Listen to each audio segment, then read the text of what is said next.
Sa usapang showdown, ang mga bida natin sa dance floor ang tumapos na raw sa laban dahil sa kanilang mga stunts na over sa hype. Ang puksaan sa dance sport competition sa Biliran, pusuan sa report ni Darlene Cai. Kung sila ang ka-jive, sambayanan ay mag-e-enjoy. Sa paso doble, doble-doble ang hataw sa stunts at bardagulan.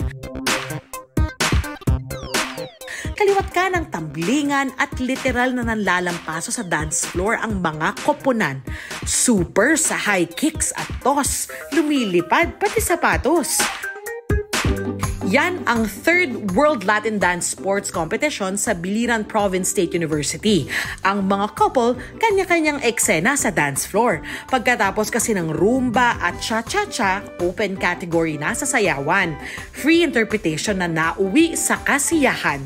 Pero dahil opening ito ng sports activity nila, na naig pa rin ang sportsmanship at nagkaisa sila sa pang-aalarma. Sa pagpapaulan ng stunts, aliw na ang mga manonood. Pati online, pinusuan ang kanilang puksaan. Darlene Cai, nagbabalita para sa GMA Integrated News.